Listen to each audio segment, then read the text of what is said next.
And we are live. So, welcome to this bonus edition of Nurses with Voices. I'm really excited to share with all of you that the Health and Wealth Expo live in-person summit is coming up on October 24th. So I'm joined here today with my guest, Curtis Price. Curtis is going to be one of the speakers at the Health and Wealth Expo, and I wanted to go live so that you guys can get a bit of a dose of what to expect from the Health and Wealth Expo.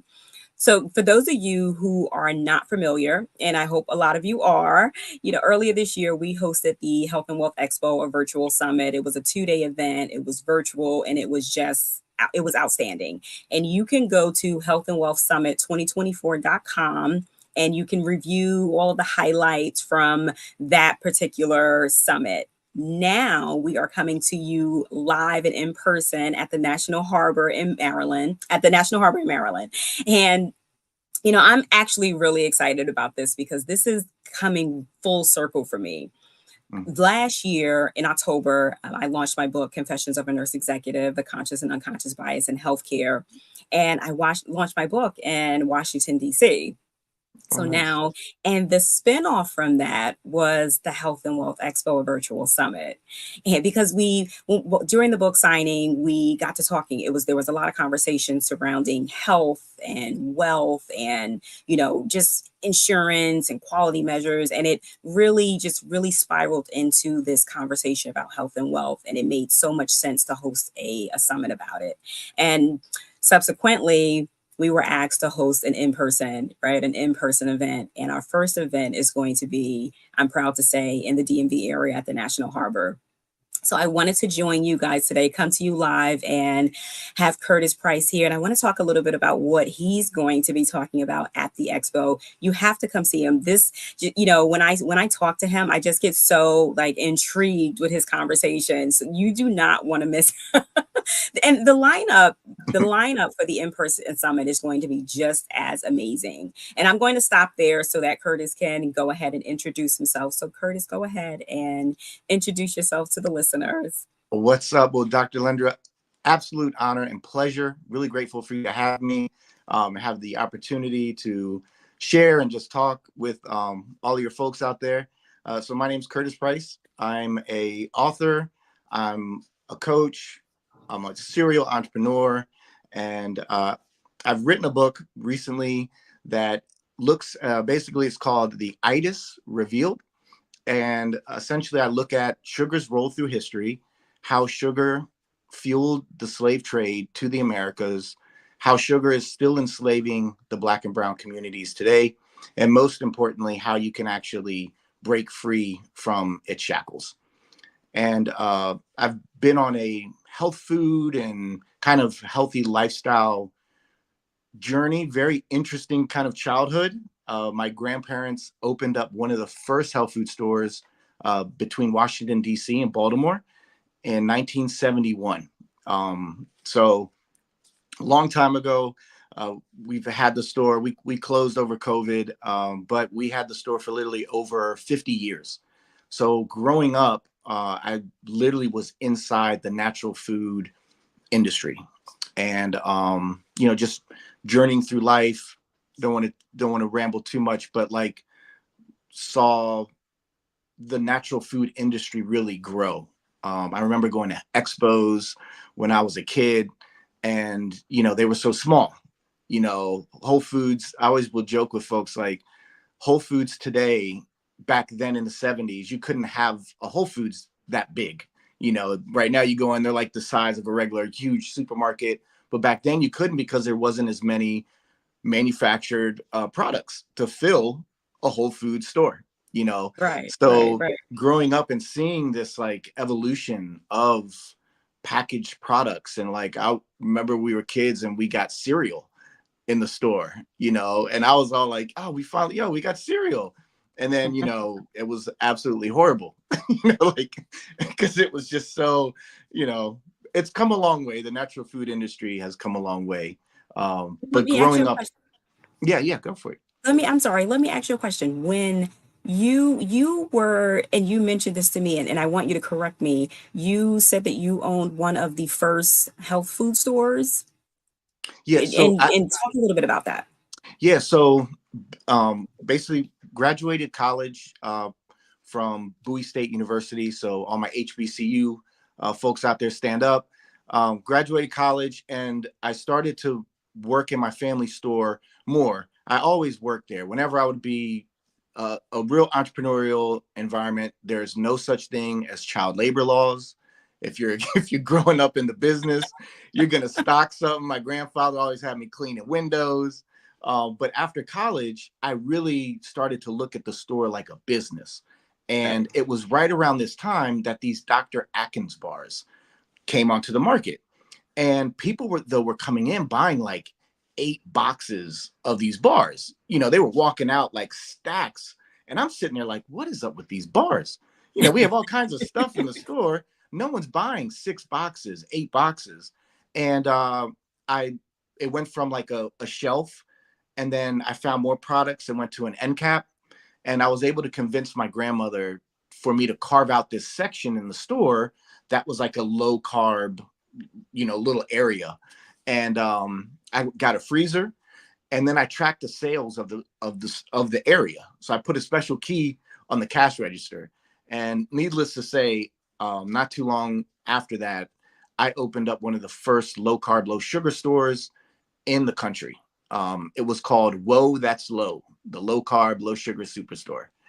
And Wow. that was kind of a real shift though with me in health, because at this time I had grown up eating organic, um, vegan, vegetarian. Like I grew up around all of these products, but until Right. I started to really turn the label around and look at it from a carb sugar standpoint, it blew my mind, because I was so accustomed to eating certain foods that were super clean, Right. organic. It could be organic vegan, but it has 80 grams of carbs when you really calculate it, which is horrible. Like it's just loaded with sugar and carbs. It's just cleaner junk food. And so that moment though of opening up the store and kind of going down that rabbit hole of entrepreneurship, but just this realization of sugar and how it was really sabotaging my health. You um were able to reverse your prediabetes, right? yeah, Recently. Why don't you share with that? That's yeah. awesome. And I know you're going to talk about this at the summit, but is anything leading up to you being able to reverse your diabetes? Is any of that in your book, The Itis Revealed? Yeah, so literally this time last week, I went to the doctor for my yearly checkup, and it's been a journey. I really had a, a rough time coming through COVID as an entrepreneur, and I put on a considerable amount of weight, that I consider considerable, but I put on some weight, and I was teetering with my dad. Was a type 2 diabetic. His mom, my grandmother, was a diabetic. She passed away due to complications of diabetes. And before she passed away, her foot was amputated. And I never got to meet her. This was a long time ago. Um, so I knew diabetes was it was there. You know what I mean? It was lurking. And as we were kind of coming into COVID, I was teetering on. My blood pressure was starting to elevate. Um, they wanted to put me on like a medication. And so, needless to say, this kind of like past 3-year journey that I've been on just personally, um, last week, my doctor was like, I don't need blood pressure medication.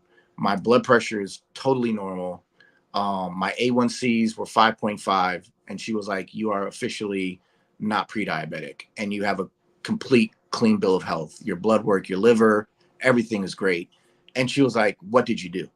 Like, she was Right, really right. blown away at like, and I was sitting there like, what did I do? And I just kind of went back to what what I wrote about, a few years ago, and along with a few just real deep personal looks at like, what am I Right. doing? What am I eating? What am I drinking? Do I need this? And I'm no longer pre-diabetic. Yeah. Very good. That's awesome. That's amazing. And I can't wait to hear more at the expo. I can't wait to, what is something, just to give like a little sneak peek into what you're going to be talking about. What's something, what type of, what practical tip or strategy would you give, any of the viewers or the listeners who are listening right now? What would you say? Yeah. So one thing that I always like to share with folks is I call it in the book, I call it $1 zillion math. But essentially what it is anytime you have a packaged good that you're going to consume, you turn it around, look at the nutritional label. And what I want you to do is look at the total carb number. I want you to then look and see if there's any fiber in that product. And you're going to subtract the fiber from that total carb number, right? So the number that's left over, that's what's really going to spike your blood sugar level. So with that being said, I like to stick to 12 to 15 grams for that number to math out at. If it's higher than 15, I'm going to probably put it down and then look for a healthier alternative.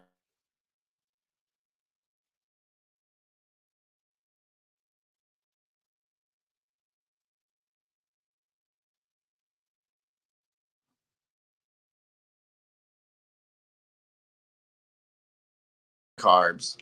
When you subtract the fiber, there's only 1 gram. So this would be 22 grams of carbs. So That Curtis, I have essentially, to interrupt you for 1 second. We lost your sound for a second there. I'm so oh, sorry. When you started to explain the back okay. of the potato chip bag, we lost your sound just for a second. So go Yeah. ahead and explain it to the people and we'll wrap it up. So you're going to look at the nutritional, you're going to look at the total carb number, and then you're going to take the fiber and subtract it. So this is 23 grams, has less than 1 gram of fiber. So when you subtract that, that's 22 grams of carbohydrates. That's going to spike your blood sugar level. For me, I would not consume this. I would find something else that's going to have 12 to 15 carb number or lower. And that's primarily with packaged food. I don't look at vegetables, fresh fruit. Those are carbohydrates, but those are good complex carbohydrates, right? So that's something that you can incorporate. So if you have like a bag of chips that has 22 grams, then you have a juice that probably has another 30 grams. Then you add and before you know it, within that quick, not even a true meal, you just ate 80 grams of carbs that's going to turn into sugar and spike your blood sugar level and really serve no real purpose for fueling your body, for being healthy. And it could be a vegan product, it could be organic product, it could Right. be totally junk food product. It doesn't matter. The math is the math. So Gotcha. that's my and I break it down kind of more. I go into, actual showing people alternatives to tacos, taco shell, things that you can, Right. things that people eat. I love tacos. I eat tacos, but I eat this shell that has like 0 carbs versus this shell that has 12 carbs. And then you're not going to eat just one taco. So Gotcha. yeah. All right. Well, thank you so much. Thank you for coming on and giving us a little dose of what we're going to get at the expo. I thank you. So more to come, more speakers. You guys will listen hear more from our speakers for the Health and Wealth Expo, October 24th. Registration is open on Eventbrite. So there is an early bird registration going on right now on Eventbrite. You may want to, the website, like I said, you can check out the website, healthandwealthsummit2024.com. The updated website should be available by tomorrow, if not the latest Monday. And I am so excited to really start showing you guys who's going to be speaking and just be able to bring this live event to you. So I will see you guys at the expo. Take care.